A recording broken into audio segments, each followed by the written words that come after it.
Hey,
what's up, everybody? What's up? I'm sitting right in front of you guys. Hey, everyone, welcome to ART, Art Rhythm Technic. My name is Rafi Dean. And my name is Jason Itchi. And ART stands for Art, Rhythm and Technic. It happens on every last Wednesday of the month from 8 p.m. to 10 p.m. But apparently today is a special arrangement from going to be 9 to 11. But if you can tune in to watch us live, which is you can watch us live on Facebook or Twitch. On Twitch, so you can check out on Singapore Community Radio, so with SGCR. Shout out to Darren Dubwise, our producer down here. Over here.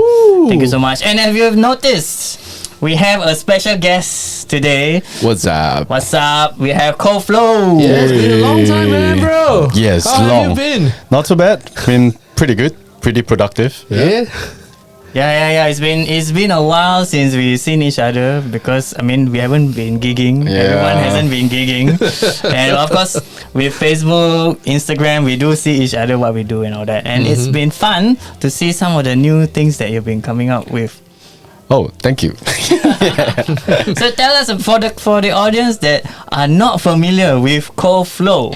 So maybe you can tell us a little bit about who you are, what you do. Okay, I'm a DJ, first and foremost a turntablist. I'm also a producer, part of a syndicate collective and also Radical Force crew, which is a b-boy crew. And I guess I've been DJing for 20 years and I guess that's about it. Yeah. Very fast, huh?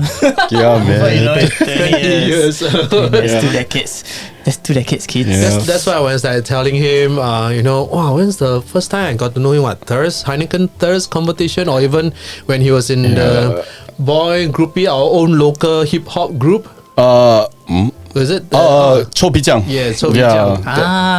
Yeah. That was 2000 onwards. I think Heineken Thirst was 2005, and that's where I set up like a new collaboration with Tom Salsud, Garuda, and Dani. Yeah.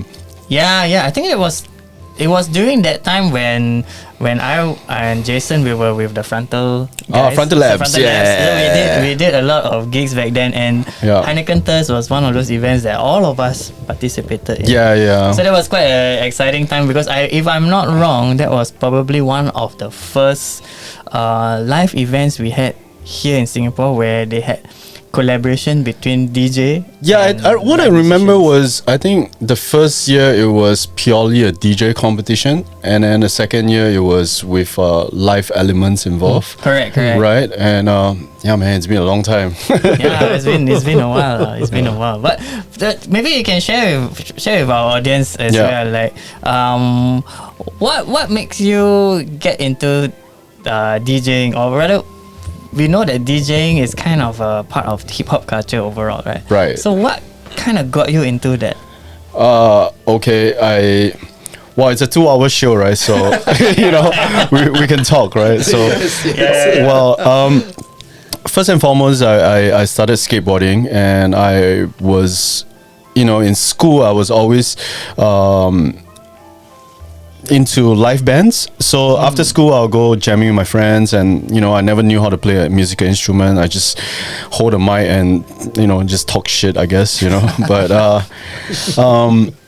But I always knew that I wanted to do something creative. Like, my academics was bad. Like, to me, art was the best thing that happened to me. The art class, when I go to school, art class is my favorite class, and I go in, I will score every paper A1 without a doubt, and the rest I will fail, because I guess I was just wasn't interested in it, right? But coming to my point is that when I found DJing, it was something that I felt that it empowers me to catch up with my ambition, basically to be any musical instruments that I can be, so when I started DJing, I wasn't a kid that went to a club and saw a DJ, DJing at a party and go like, yeah, this is what I want to be, the party dude, so I was more of a musician dude. So my first encounter with DJing was seeing someone scratch, and to me it was like, wow, I can actually make music with this, so but then let's backtrack a little bit. I was actually a karaoke jockey. Back then it was called the KJ. It's you know what that was like. KJ, when you go to KK box these days, you just pick up a remote and you press the number, and the screen will appear and then you sync, right? But back then it wasn't how it worked, right? Is that you go on the you go on your remote, you pick the number, and then this number will transmit to some dude in this little small tiny room. And then you see the number on that room, and then you're like, okay, this is the next song. And what I have to do is kind of like picking up vinyls, but I'm picking up laser discs instead. So I'm picking up laser discs, and then same size. Yeah, exactly, right. So I have to pick up the laser disc and put it on the player to play the song. So but then while I was working as that, and then the boss was like, hey, on Sunday my DJ goes on an off day, could you take over? And that's where I learned DJing. But at that point when I was learning DJing, it was the first entry level CDJ, which is the Denon, the DN 4500. It doesn't even have a platter at all. It was really literally putting the CD in there, and then you press the buttons, right? Plus minus button is your friend, right? Exactly. Yes, that's right. So only old people will know. So while I was doing that, I was playing cha-cha music at that point, so, back to me saying that I was a skateboarder. Of course, I was more interested in hip-hop music rather than cha-cha music, Obviously, right? So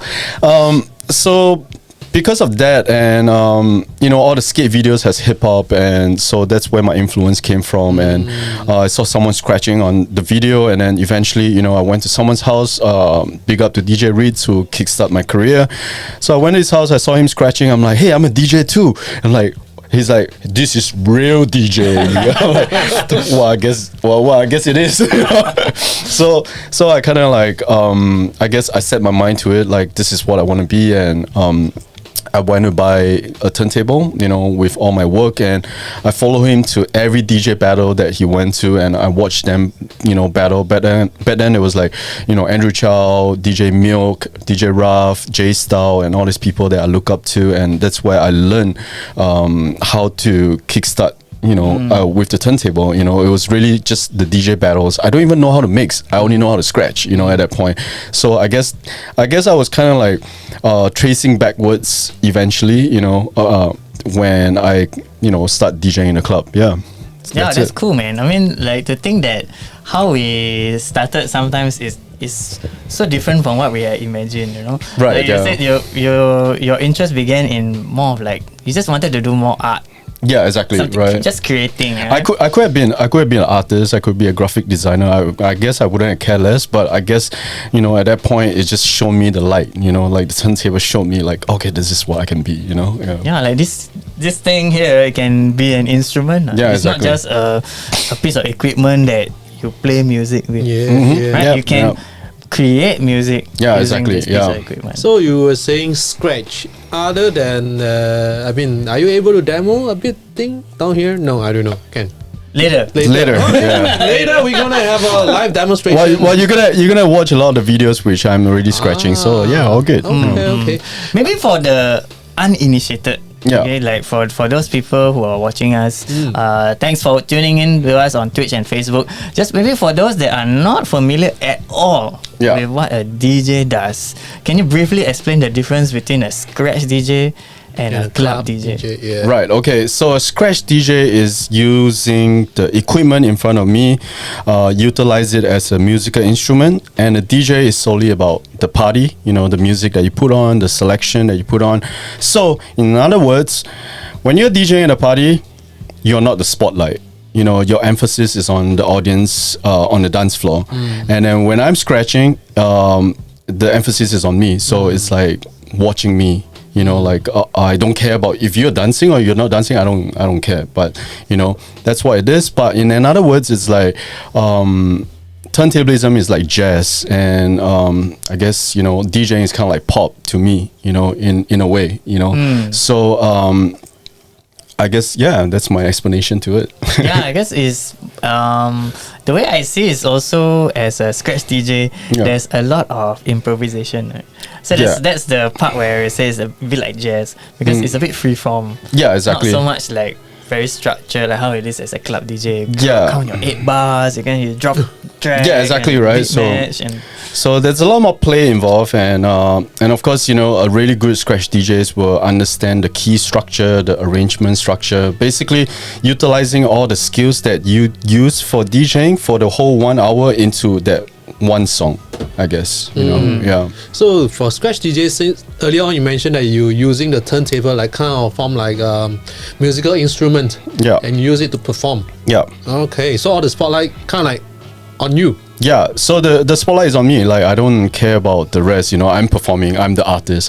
You're watching me. But when you're playing a club, it's really about the audience dancing. You have to read the crowd. Like when I'm performing, I don't need to read the crowd. You get what I mean? You are your own. It's like, hey, you guys, check out what I'm doing. We give you exactly. Awesome, man. And maybe we can. Earlier you mentioned DJ battle. Right, DJ battle. So I used to watch you perform at DMC competitions. Back then it was in the early 2000s. Mid 2000s where it happened in Singapore every year since the late 90s, I think. So maybe you can share with us a bit your DMC journey. Okay, so that's like, well, for the guys who doesn't know what DMC is about how technical you are on the turntable. It's kind of like the Olympics of DJing, really. During that point, at that time. So, you gotta win your country's championship before you go to the world to compete. So it's kind of like SEA Games or Olympic. You gotta be the best in your country before you go to the next phase, right? So, well, that brings me back a lot of memories because, unlike DJing, I go there, I read the crowd. I don't need to prepare anything. I don't need to know what I'm gonna play next. Basically, I read the crowd. Like if the crowd is vibing to this, I'm gonna play along those vibes, right? So I'm constantly improvising at the same time. But with turntablism, I spend 1 whole year to prepare that 6 minute. So that's a lot more time and perseverance involved, right? So I remember those times I was in the army. I was lucky that I broke my arm and I become a clerk. So basically at 6 o'clock, I'm done. I head back home at 7 o'clock. I have my dinner and then I'll practice to 12 o'clock. And at that point, I was staying in my dad's house and it was literally my bed. And then my turntable, I have space for me, like just stand right here.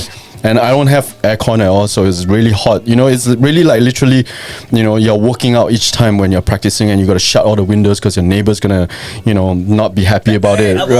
Yeah, exactly, right? So I'm like in my boxers and no top, no pants, just, practicing 5 hours a day. And then on the weekend, I don't go out, I practice again. So just for that 6 minutes, right? So, of course, there's some form of like satisfaction that you want, and then you're like, yeah, man, I won DMC, I'm going to the world. But then when you go to the world, it's like, holy shit, there's so many people who are so good, you know what I mean? And they have been doing this for like 5 years or 6 years, where my experience is only like, a year or two. So that wasn't enough. And although you're considered one of the world champion, but to win even America alone is so hard, right? So at that point, that's what kind of like motivates me to like, okay, I gotta work harder, and then I gotta diversify myself, and humble myself down, at some point, because when you go to war, it's like, man, it's so tough to win in your country. It's so much easier for me to win in my country. You know what I'm saying? Yeah. So about the competition, I believe each of them will compete within their own country, or let's say in a bigger country, they compete within their own states. Yeah. States is after interstates. Yeah. And then they'll pick the best to represent the country. So no, they will compete in their state, and then they go to the national finals. Then they go to the world finals. Okay, so the world, you went to the world. Yeah. After that, what will happen? You compete against the rest of the country. So at my time when I was competing, there was about 56 countries. Whoa! Yeah. So yeah. Who are some of the DJs that during the time that you were competing? Okay. So during the time, it was the time where C2C just came up. There was DJ Topi, Inferno. Who else? DJ Inferno, I know. Yeah, there's Third Man Soldier, J Bounce. There was a lot of good DJs that was competing during that year. Yeah, what's happening, man? And how many times did you actually participate? I participated, I guess, like many years. I think for a good 5 years. Yeah, but I only won one time. Like I think I participated the first year, and then I got kicked out. Then the second year, I managed to clinch second place, and then the third year I was first place, and then I was defending champ, but I lost. I was second, and then subsequent year I was also second. It's also quite tough for Singapore, right? To clinch the first place. I guess. Yeah. I mean, there was certain like prospect of being tough if you were to say it. I guess like everyone puts in their effort as well, right? So it was just it was a tough competition to be in. Okay. Yeah, so how was the feeling when you got first and represent Singapore, and what are the perks being first? Is it everything taken care of, first class flight, hotel free, whatever you want to eat? Pretty much. It's like my first rodeo, like out of country to DJ, so it was but I was more looking forward, like hey, I mean, I was in NS, I was super broke, so by winning it, I got a new pair of turntables and a mixer. I'm like, yes! Back then to buy a pair of turntable, don't say a pair, just one, like, back then the currency like 1.3k Sing. About there, 1.4. Imagine it cost you 4K, 5K, 5K, right? And this and bear in mind, this is in the late 90s, right, and 2000. So it's really a hefty sum for a young teenager coming up.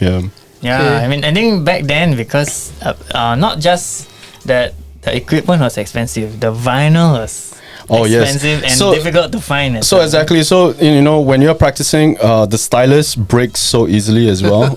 So during NS, I have my $300, and each time I break, I'm like, do I eat, or do I buy stylus, or do I buy vinyl? So it's like, it's not easy. But I was DJing a lot during NS as well, and I think my salary was like 350 at most. I think. About there, So like half of it went to vinyl. Yeah, exactly, right. And the other half was like I spent it at Zouk lah, probably. Long Island tea. Long Island tea and extra Red Bull. Okay, wow. So let's come back to it. So when you go to a world stage, the first competitor, how will you feel when you need to compete? I feel super anxious, like was super nervous, and my stylist was like literally shaking like this. I was like, it's a new effect. I was like, can I just control my hair now? So you had this trick, right? Yeah, you do have it, but like I guess I messed up really badly. I was too nervous to like be focused, I guess. Yeah. So that round, did you manage to pull through or eliminate? No. Like the World Supremacy, the first round, I was kicked out. The elimination, the 3 minute before the 6 minute, I didn't make it to the 6 minute. I was like the 13th place, I think. Okay. Yeah. Okay. So yeah, and only top 10 goes in. So I was at 13 or 12. I can't remember. That's not too bad, really. Right? Yeah, but still bad. Well, yeah. Because only top 10 gets into the video, so you want to get into the video, because if you don't get into video, that whole year is wasted pretty much. So what? You mean this is all this while is back? No, I mean not back door. That's like closed door. There's audience. There's audience that comes early for the elimination. But in terms of like media coverage and stuff. media coverage and like having that video printed, there's only top 10. They won't print all 56 of us. Okay. Yeah, that time no Instagram, bro. Yeah, exactly. No Insta Live, bro. Talking about live Instagram, shall we take a look on the Twitch and Facebook? Who is online? Check it out. Who's online? I haven't opened my Twitch, so give me a sec. You can read off first, Jason. Okay, whoever is on Twitch or Facebook Live, give us a shout. Give Koflow a shout and say hi so that we know who's watching. Even though I know that there are some people are watching, we want to know who's online, I can't really tell, but so far we have GY_Gwen. She says on Twitch, she says that DJing in the sauna. When you are sharing, when you are DJing in the boxer. You're right. It's sauna. Okay, and we'll wait for more people coming online. Okay, and Facebook, I know Crosby are watching with us. Hey, what's up, Crosby? Yeah. So we'll wait for more people to say hi. I think many people are still very shy. I still can see the number of people watching us, but come on, say hi to us.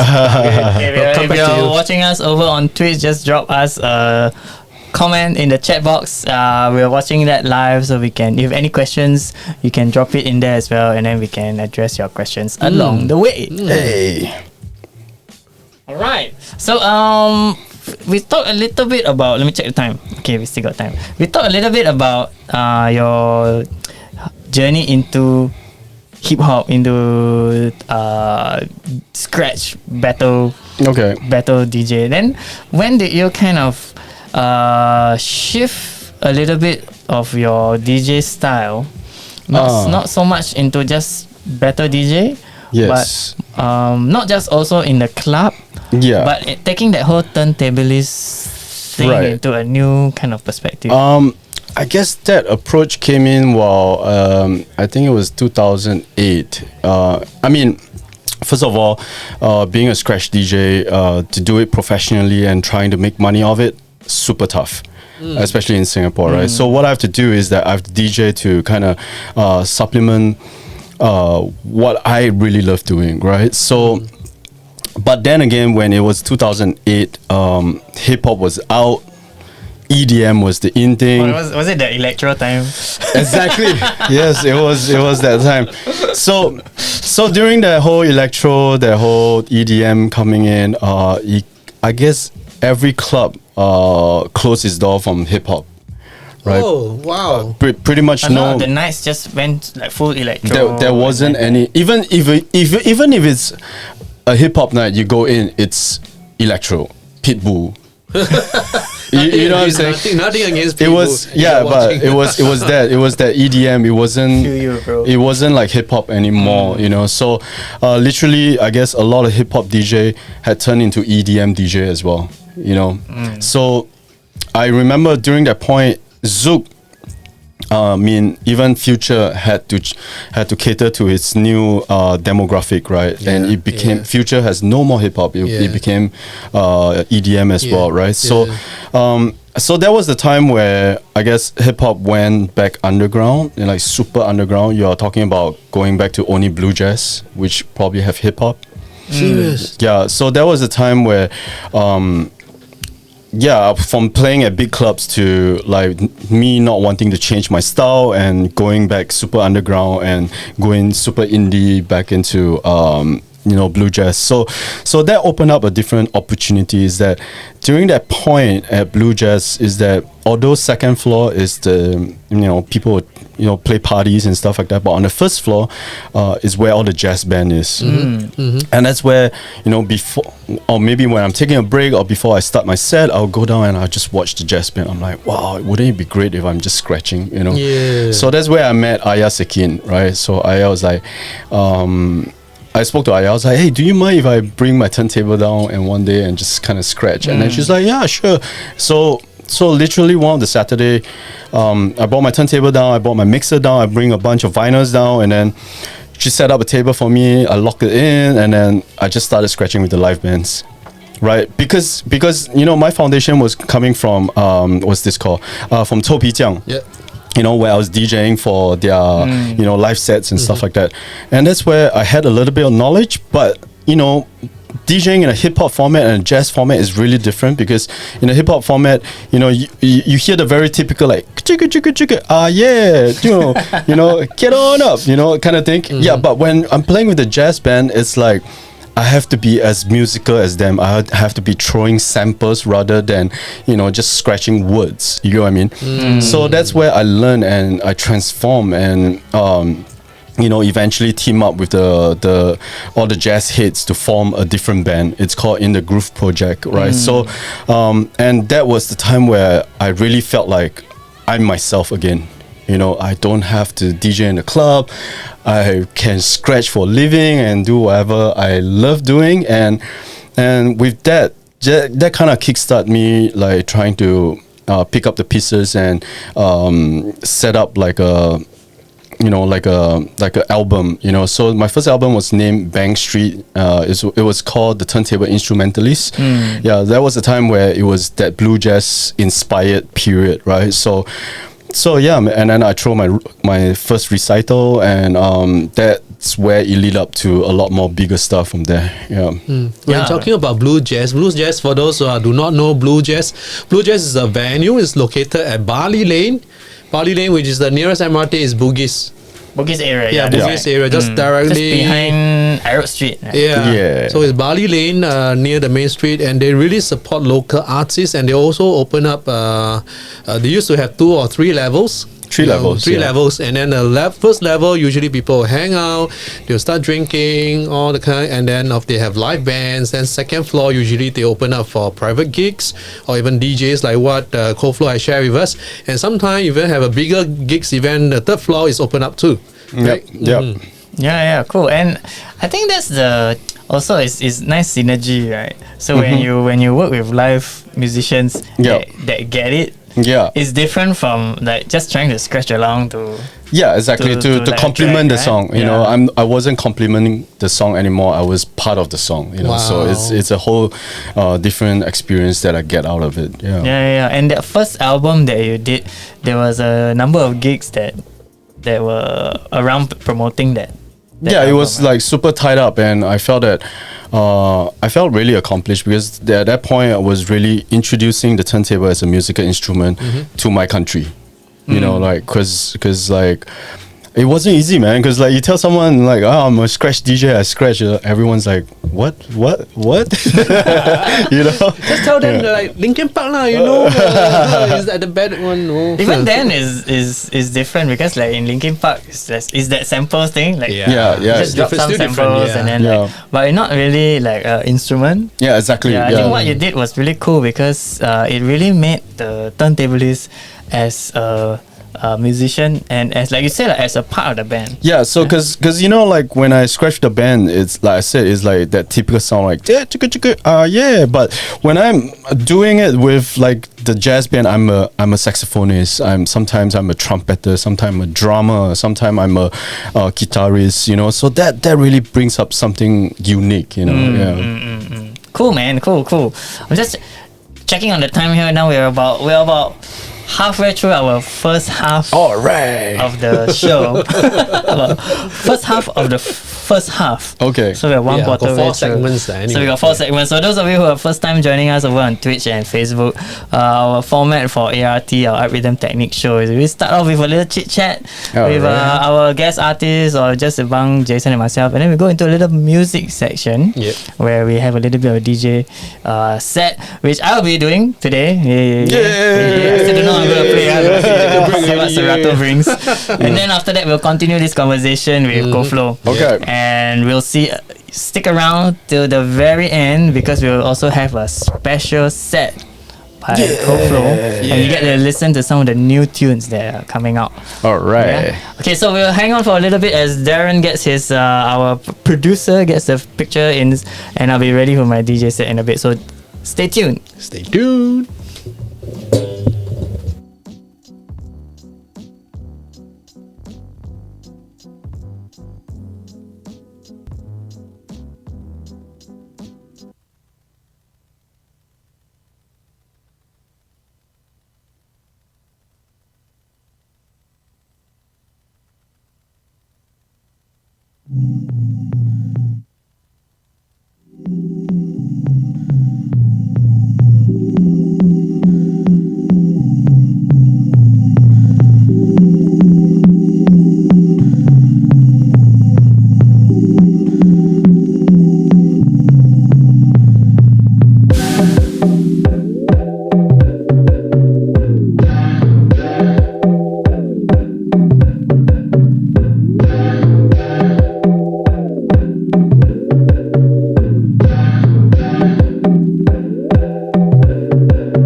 Times that were harder.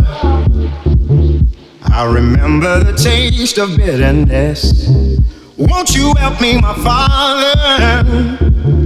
Help me fall in the love that I have missed. Though my past has left me bruised, I ain't hiding from the truth.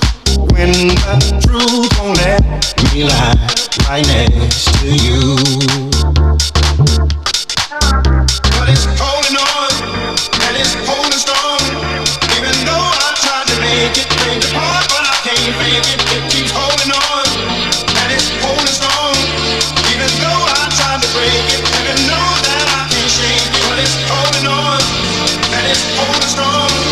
Even though I tried to make it break apart, but I can't fake it. It keeps holding on, and it's holding strong. Even though I tried to break it, I can't shake it. Shake it, shake it, shake it, shake it, shake it, shake it, shake it, shake it, shake it, shake it, shake it, shake it, shake it, shake it. It keeps holding on and on. It keeps holding on and on. It keeps holding on and on. It keeps holding on and on.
We are back.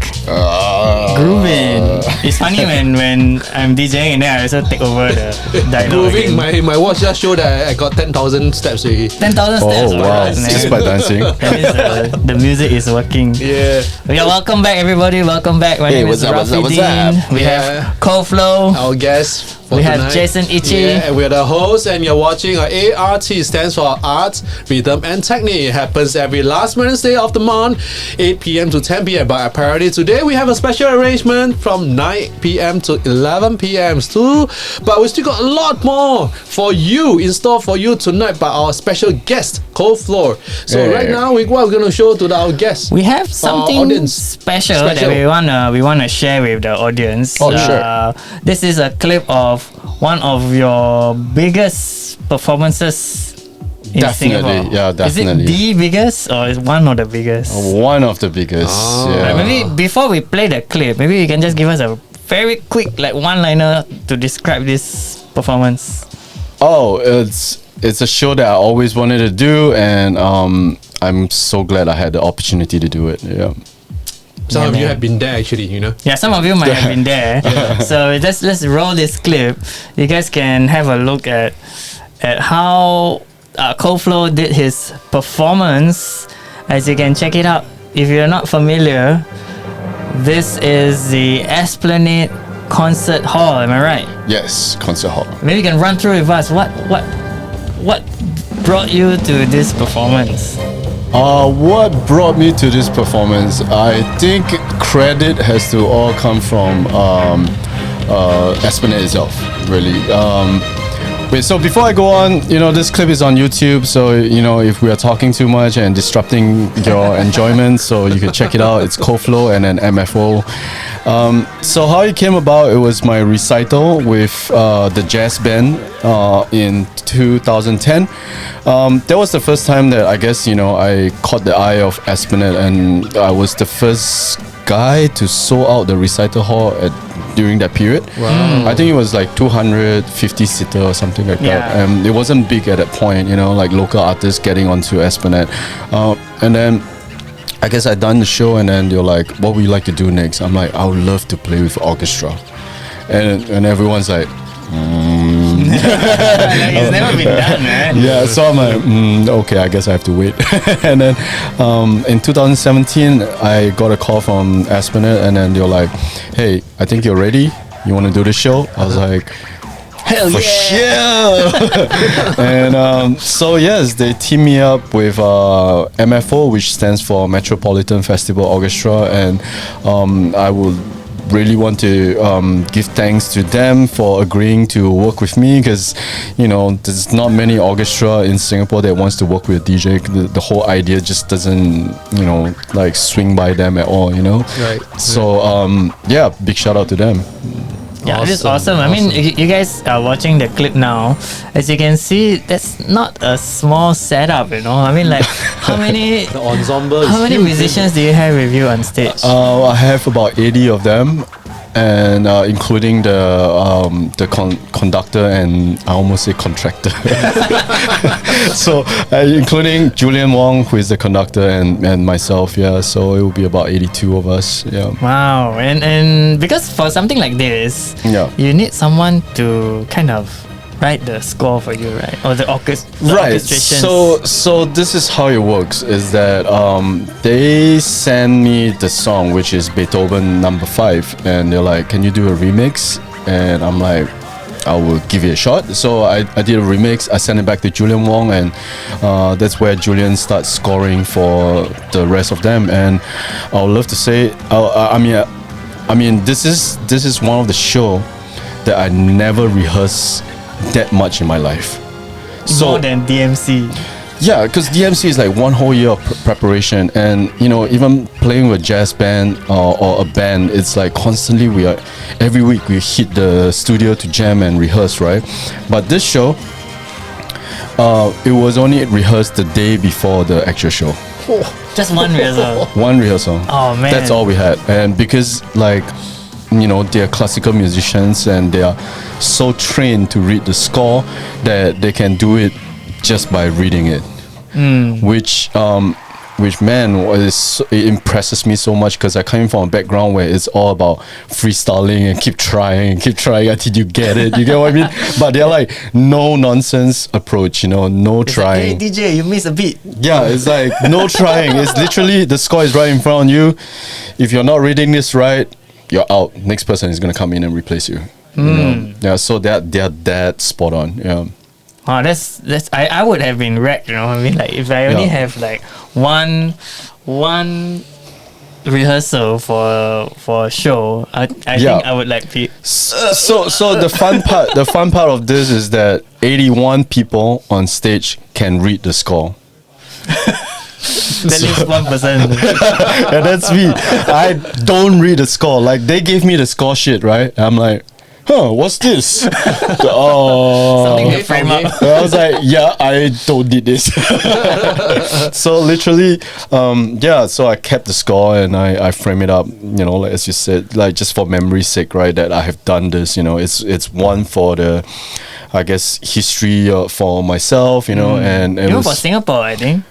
Yeah, I would guess so. Yeah, it's like one of most. I mean, it's memory. It's and for me to every time I meet a DJ, a foreigner DJ, right? Like it's like, hey, watch this clip, and everyone's like, whoa, It's like it's like. I guess it's something that everyone really wanted to do, but never really gotten the chance to. So I was kind of blessed to handed the opportunity to do it. Yeah. I was just sharing with Koflow earlier when we were here in the studio, and I was saying like it's always a dream of mine as an electronic musician, as a DJ, that you have some kind of collaboration with such a huge orchestra. Yeah, of course, because it's different when you sample a string and 30 people playing the strings at the same time. It's so different. Yeah, it's awesome, and I think it's something that really is. It takes so much effort, and when I hear that you guys only rehearse one day before, exactly, like, right. What? Yeah. So like everyone's reading the score, and for me it's like I'm remembering only the arrangement and the sequence. Oh, that's me. And I'm like already on standby, and then the conductor will be like, I was like, yeah. Wow, that's amazing. And that's, of course, this wasn't the first, right? Or rather, this was the first, but it's not the last. It was the first, and we sold out all the shows, and we had 3 shows in a day, and we sold out all the 3 shows, and then I guess the response was really good, and then the following year they called me back. They're like, hey, we want to do a rerun of this show, like, and then I was literally panicking, because I'm like, do I still have all the samples with me? I'm like, oh shit. But I managed to retrieve it, and then so we did a rerun, and we still sold out another 2 shows. Yeah. Wow. So there's like, and for those of you who are not familiar, the Esplanade Concert Hall sits over 1,000 people. But I'm sure this concert hall is 2,600. 2,600. Yeah. And sold out for 5 shows. Yeah, so I was super happy about it, and at the same time it was actually like a program to engage the we set up like a program to engage the audience, like, so we have like a booklet that states the DJ equipment, what I'm using, and then the wind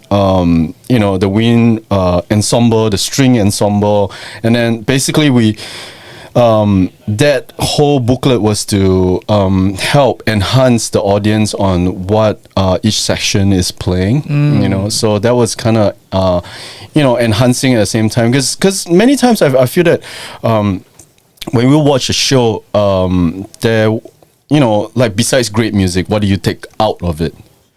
So like we turn it into sort of like a educational program where people can take out something out of it. Yeah, I think the program booklet is super underappreciated.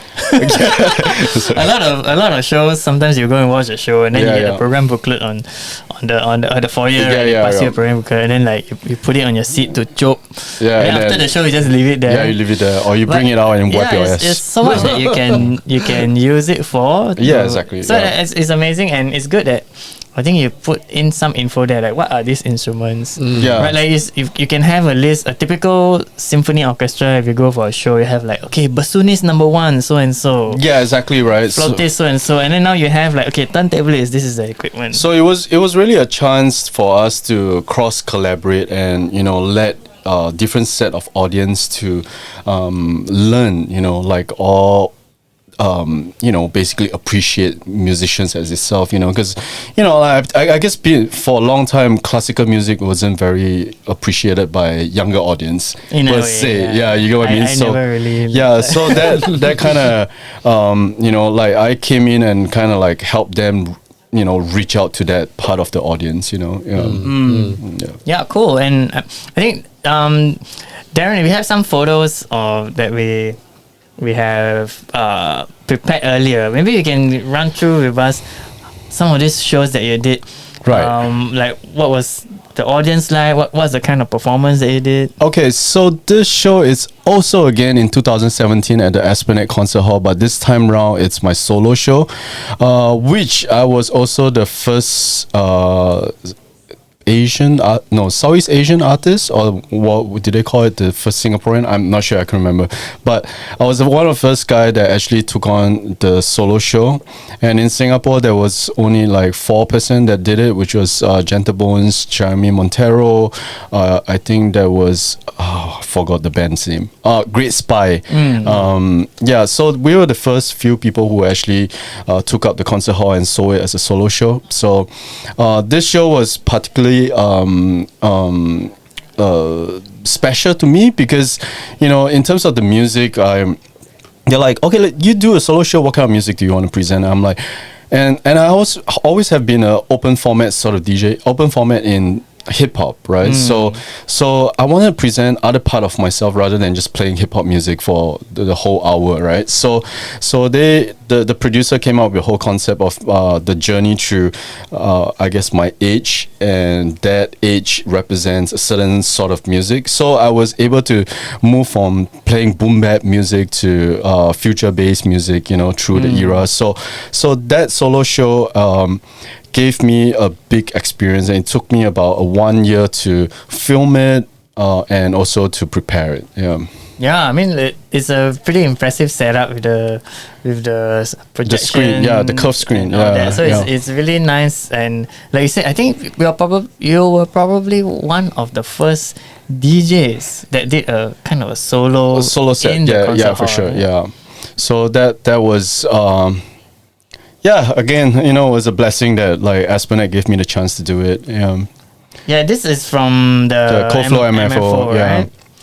Yeah, then that's the conductor. Yeah, and I mean, look at him. Like I'm in the sweater. I don't feel sweat, but this dude is sweating throughout the whole show, throughout a 1 hour show. He's like, and like how people are like, oh, the like Koflow, you're the maestro of turntablism, but when you get into that show.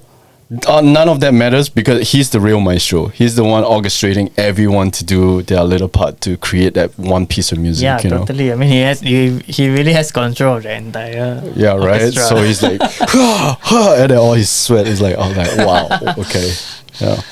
Oh, and this one. Right. Okay.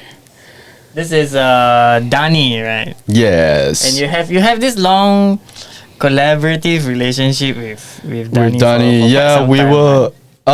When I first collaborated with him, he is 17 years old, and now he's 34 years old, 35, I think, coming. So I've known him for like a good 18, 19 years. When I started DJing was fun for me, but as a show, I always felt that with Dani on, it had a certain dynamic to it that people are really intrigued by him as well. I mean, honestly, as a DJ, if you don't have a turntable, you don't know what we're doing. You get what I'm saying? Like, only DJs will know, right? Only DJs will know what DJs do. So as a beatboxer, everybody has a mouth. Everybody knows how difficult it is. You know what I'm saying? So that kind of helped me to present a show in a more fun way, right? So So yeah, I guess at 17 years old, I saw him as a super talent, and I picked him up, and we kind of formed a little collective. And every show I do, I brought him along. So we have done a lot of big shows. We have opened for Kanye. I've opened for Black Eyed Peas. I don't know who else, Akon, and all that. I brought him along, right? So he was kind of like a hype man.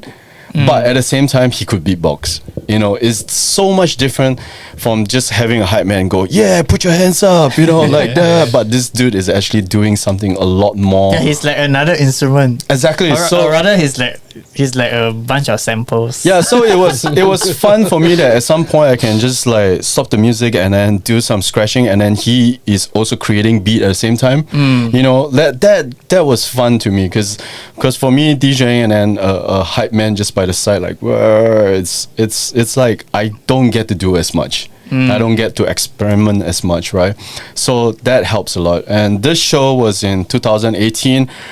Funnily, we got called up separately from China producer. They found us separately, and they were like, would you like to do this TV show? And then Danny got the email too, and then they told Danny, oh, you need to find someone to collaborate with, preferably a producer or DJ. And then he called me up. He's like, have you got a call? I was like, yeah, I got a call, but I'm not gonna do it. And then he's like, let's do it together. We're gonna be hella big in China. We're like, I'm like, okay, yeah, hype. Okay, why not? Let's do it, right? So we did it, and it was really super hype because like our video, I guess our video had garnered the most views in terms of the days involved. I think once our first episode came out, our video had about 6 million views. 6 million. Yeah, so it increases over time. As many people as there are in Singapore, guys. Yeah, so subsequently, you know, like every time when I do a solo one in 2 hours, I'll hit about like 2 million views. So, you know, it's like the view count was so high that we can never get in Singapore, right? So, and with Danny is already quite a star in China. His Douyin has like 5 million followers already. So, you know, that kind of contribute to us having a lot of fun because at the same time we are being recognized, and same time we are so fresh and so cool to the China audience. Yeah, we have a clip of this performance. All right, let's watch. So let's have a look. Easy, man. I mean, how big was that venue? The venue was a warehouse. It's huge, super huge, and each time they changed it's like different chapters, and each time when we change a chapter, they spend about $500,000 to rebuild the stage and recreate the stage. So yeah, that was heavy budget. This kind of stuff you never see here in Singapore. No. Yeah, so I mean, as an artist, it's really amazing what you see when you explore outside of our borders. Yeah, for sure. I mean, I learned a lot too, and I learned a lot on production through that show. You know, like how much is how many people is being involved in that one particular like hour 2 minute. You know, yeah, there was like 100 over people involved, like creating the lighting, creating a stage. You know, like miking up the sound, and you know, producer. Crazy. Yeah. So the I saw one of the judges. Was it one? Those are judges who press the. Yeah, those were the judges. So the buttons for what purpose? Okay, so you have 1 minute to impress the judge. Okay. And if the judge doesn't press that button, then there will be a lump, and your music will be cut. Okay. So basically, you are not allowed to continue. You're not allowed to finish. Right. So if she wants to watch you continue, then you are sort of going to the next stage. Oh, okay. Yeah. So how many stages are there? I mean, for there's plenty of stages. I think there was up to like 7 or 8 stages. I think we managed to go into the 4th stage or 5th stage before we got knocked out. Yeah. Yeah, that's awesome, man. But I mean, it's crazy because when I was there, like, I guess me and Danny were international artists, and we are always traveling, so we don't get to see all the pre-show stuff. So we didn't know what's going on in pre-show, and then on the day of the actual filming, there were 256 teams. 256 teams. And 3,000 people auditioned for it. What? Yeah. So that's how crazy it is. China. Yeah, they literally got call up every Asian artist that they find, even in the States or Canada. They even you know what's cool is that while I was in the audition, Mike Gao was there too. Oh, I met Mike Gao. I was like, "Oh, you're in audition? Yeah, I'm Chinese." I'm like, okay, you're Chinese. yeah. cool, man. Yeah, it's crazy. I mean, I think one of the things I admire about China is that when they are up for getting something done, they really go all the way. yeah. It was quite crazy, like to see that, you know.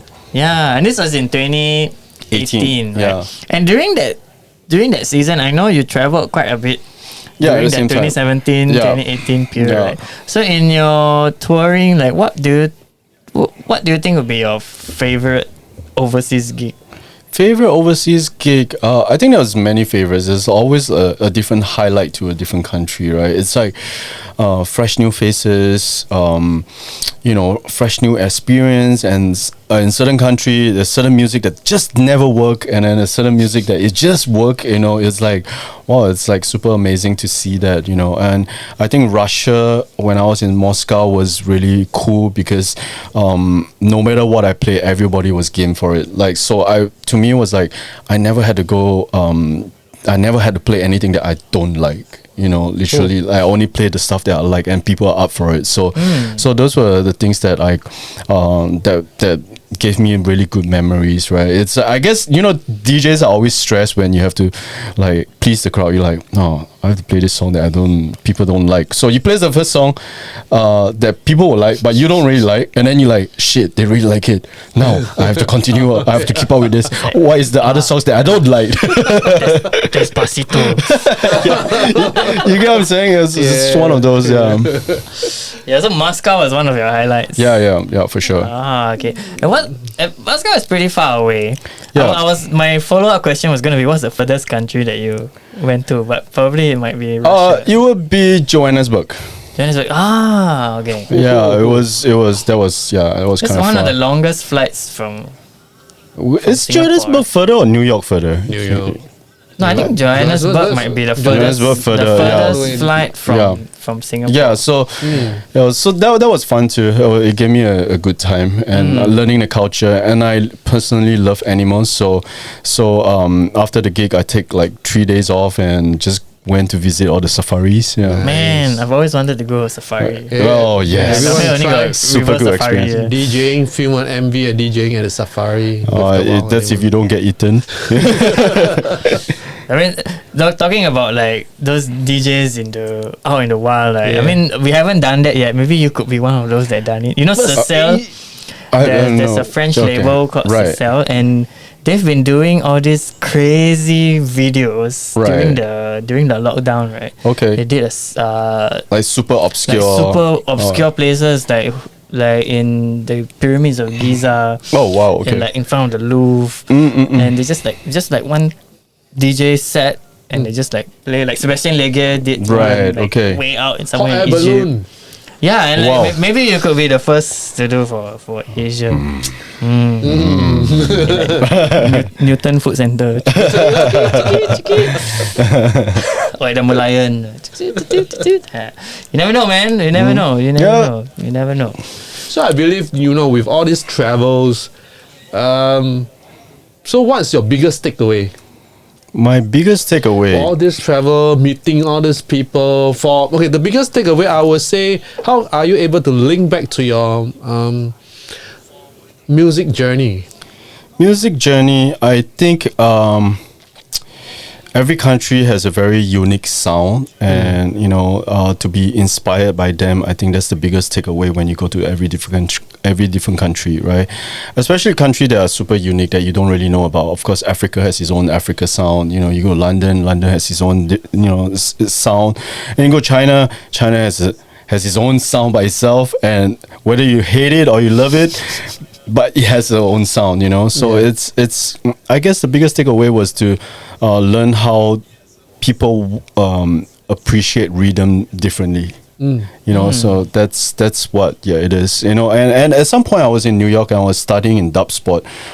Dubstep was extremely cool because I had about 14 classmates, I think, and all 14 of us were from different country. There were only 3 from New York, and the rest were all from, Brazil and then France, and everybody had something to come up with. So that was literally the most fun part in being in school, is that when you are given an assignment to create this piece of music, everyone came out with like different style that you have never heard and could learn from. I think that was the biggest takeaway all the time.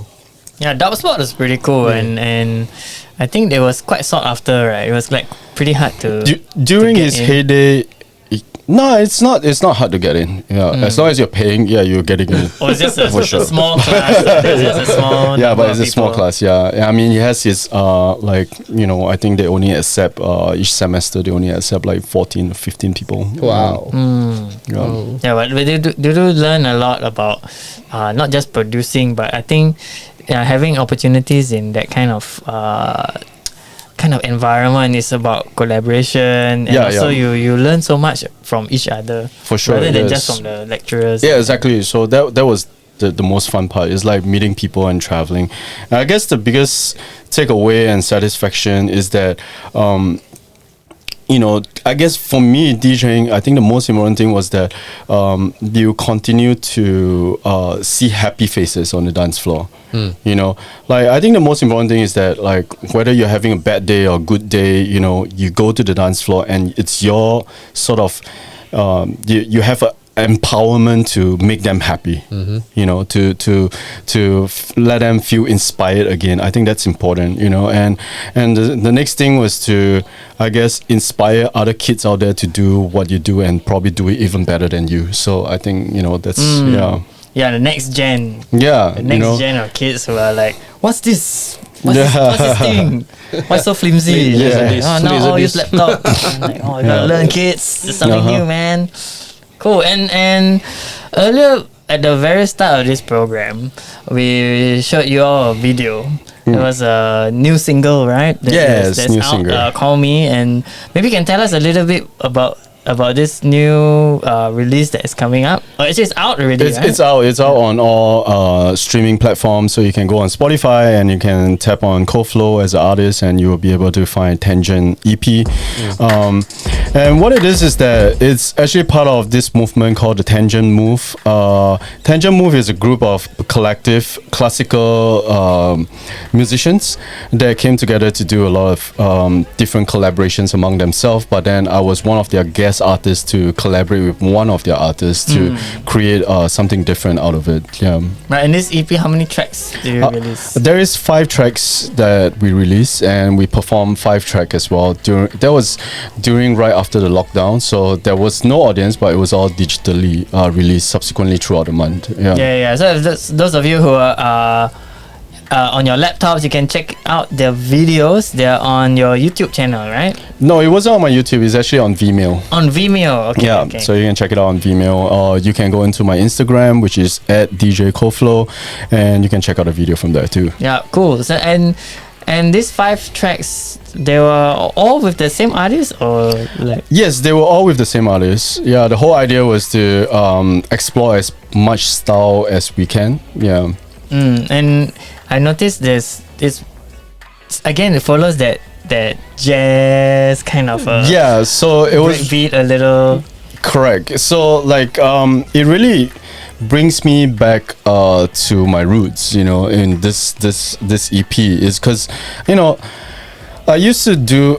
I mean, the previous album, Mathem, was really a dance floor driven kind of vibe, right? This one is going back into what is listenable, so it wasn't really just about you dancing, it's also about the technicality behind the music, so at the same time we explore almost 5 different genres to it, that is mashing up together into that 5 tracks. So we have funk, we have soul, we have our jazz, and we have our classical, and then we have our electronic.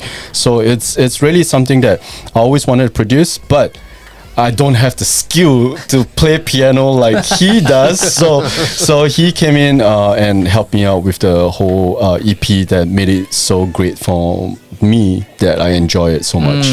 It's great that I think that's the thing about collaborations. Yeah. Because we always have like big dreams. I mean, when I used to produce music, now I'm too lazy to do it. But when I used to produce music, it's always like, I spent so many hours in the studio trying to get that hook, trying to get that rhythm or something, and then. But when you work with someone else, that you can bounce ideas off. I mean, that synergy really creates something new. Right? Yeah, and I love that because I mean, I love that human touch where you can, tell him, hey, what can you come up with? I just give you this beat. I give you 5 minutes.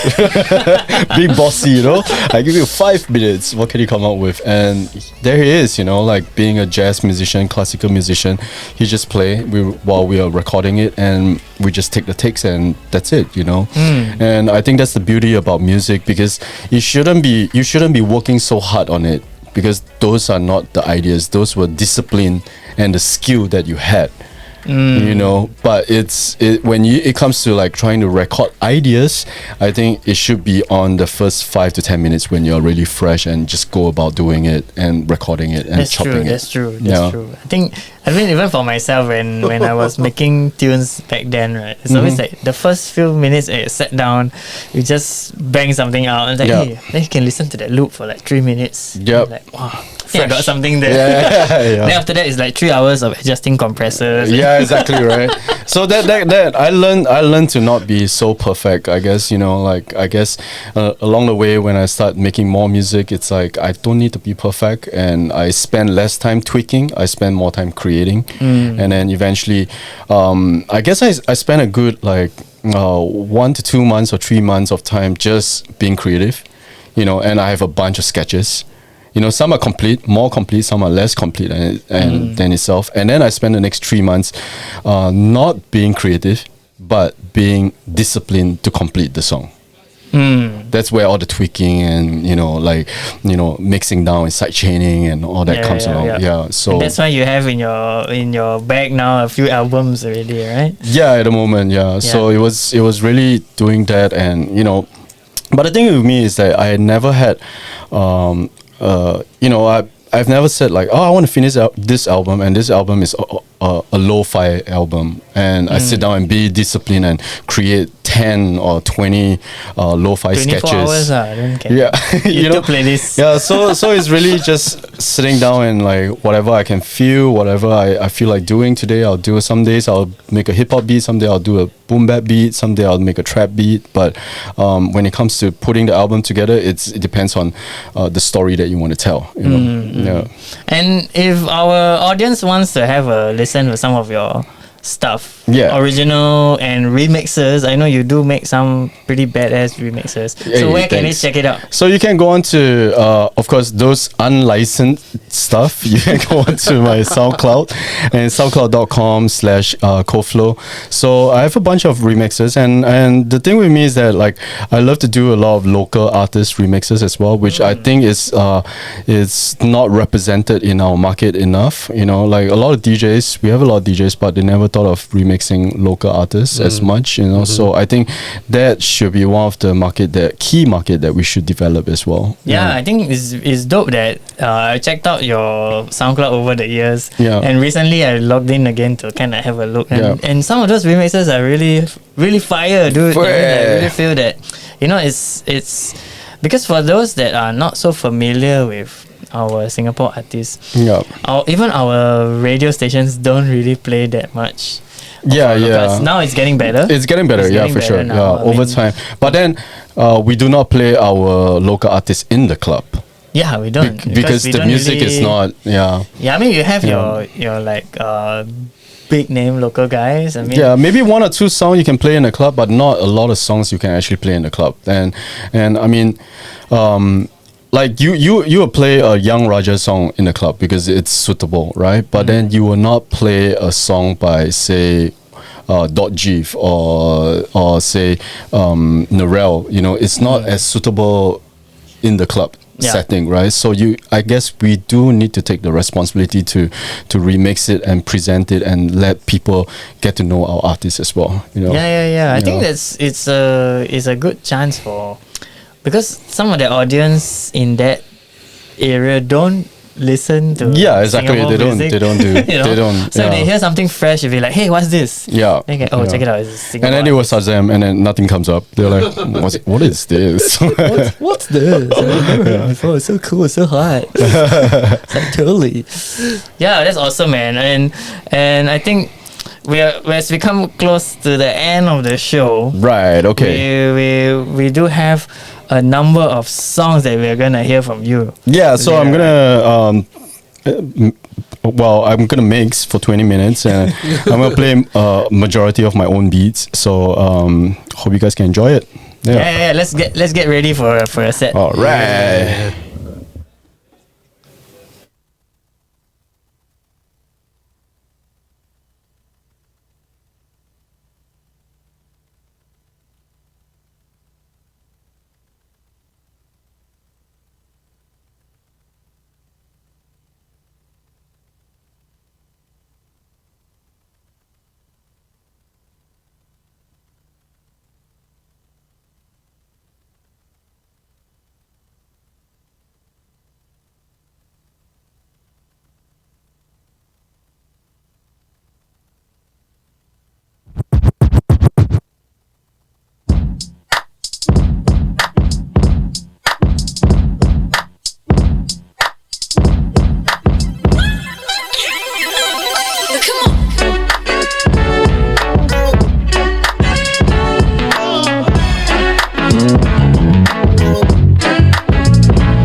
Hey, once again, this is Call Me for my Tangent EP. Check it out.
This is the second song of the Tangent EP. It's called The Seeds.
Talk, money talk, bills talk, TikTok, wristwatch, blink, blow, rap like it's Christmas. New guap on the block, teach him how to milli rock. You ain't getting money, why you looking?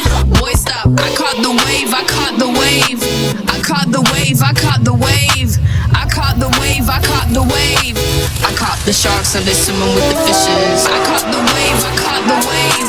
I caught the wave, I caught the wave. I caught the wave, I caught the wave. I caught the sharks and they swimming with the fishes. I caught the wave, I caught the wave. I caught the wave, I caught the wave. I caught the wave, I caught the wave. I caught the sharks and they swimming with the fishes.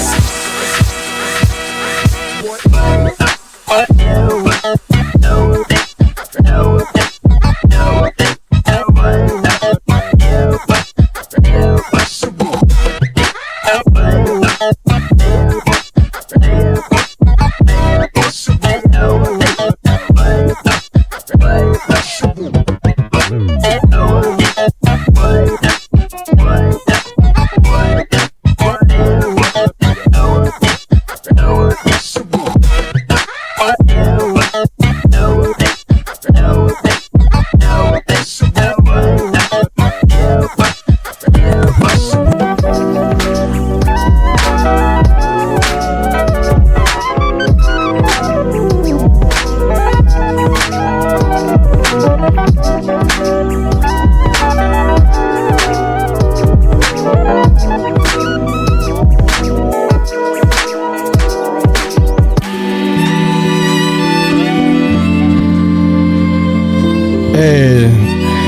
This is Tangent from my new EP. This song is also entitled Tangent. Hope you guys enjoy it. It's one of my favorite songs off the whole EP.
This is entitled Night Stroll from the Tangent EP as well. Hey!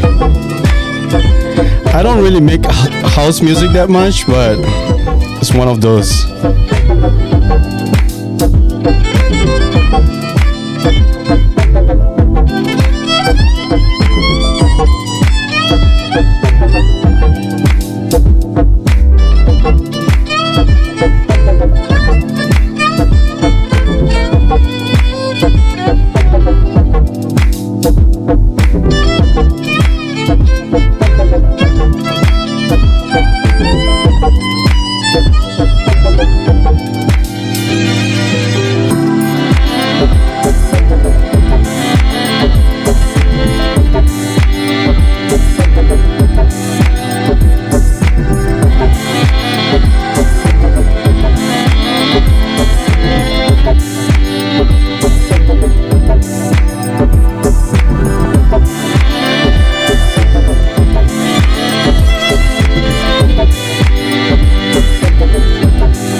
She got brains and them tatas. She that day, she gon' dance, ain't gon' touch her phone. She gon' let it smoke, man. She don't play, and she my type. She got brains and them tatas. She that lady, she gon' dance, ain't gon' touch her phone. She gon' let it smoke, man. Girls that dance know how to move, not just they friends, but with my dudes.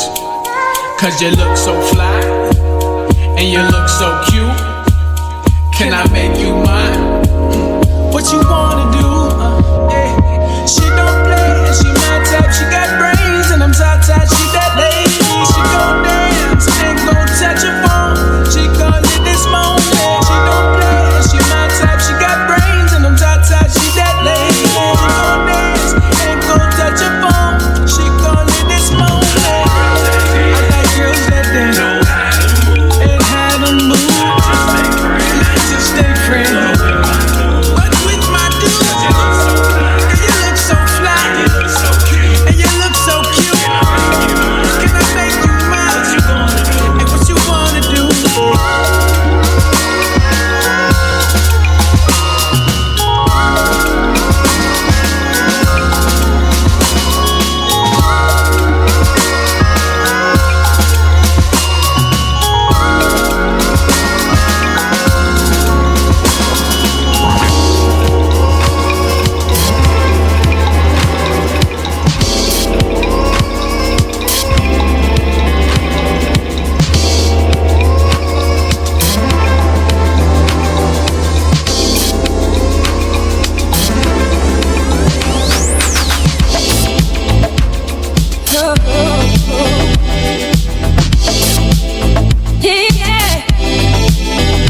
Hey, this is Blues from the Dungeon EP as well.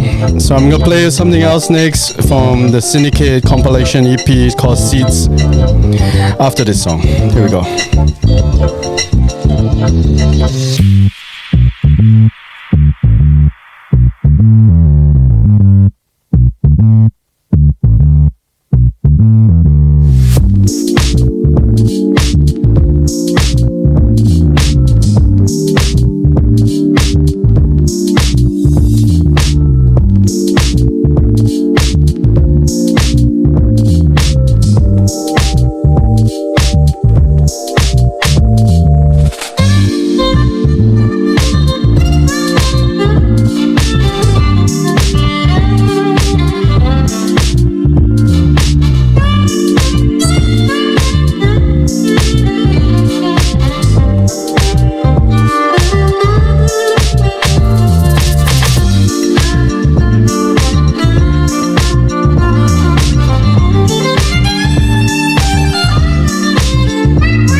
This taken off the Syndicate Seeds compilation. This is called Stay With Me. You can check it out on Spotify as well. Here we go.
Hey, so these are some of the unreleased beat that I just made throughout a couple of months ago.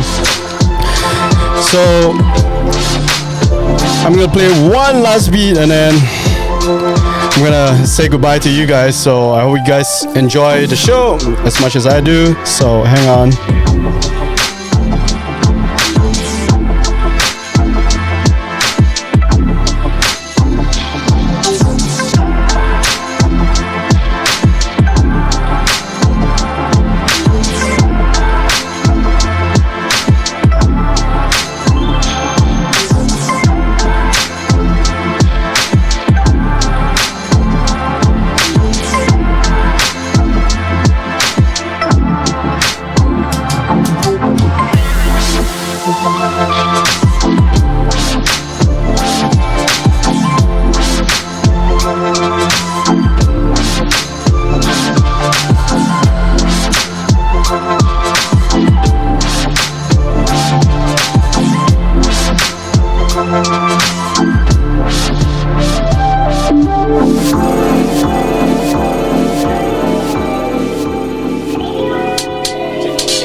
Alright, so it's called You Wanna Be With Me Tonight. It's also an unreleased track that I'm, I guess, working in progress.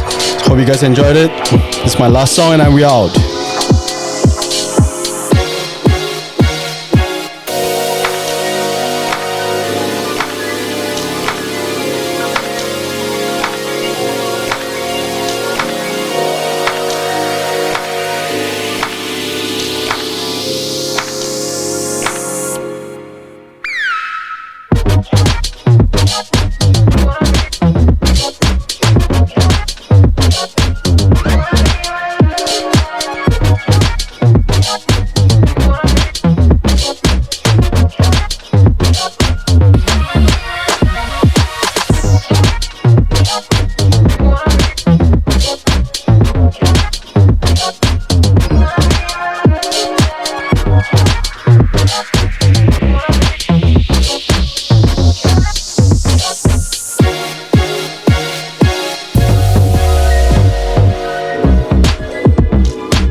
Wow. Dope stuff, man. Hey, thank you. Dope stuff. Yeah. What do you think about those tunes, Jason? Oh, this is like awesome, but it's so different from your live sets of other like turntablist, sketching. I guess the pandemic softened me, bro. Yeah, I really enjoyed the conversation. Yeah, thank you so much. I love the sharing. I hope our audiences and those of you who are watching again on YouTube and Facebook, this video will be on for a while. It will live on the web page, and you can also follow us, please. Facebook.com/artrhythmtechnic, or you can go to artrhythmtechnic.com. I've been Rafi Din. This is Jason Itchi, and this is Koflow. Thank you so much again for joining us. We'll see you guys again next month for Art Rhythm Technique. Signing off. Signing off. Peace.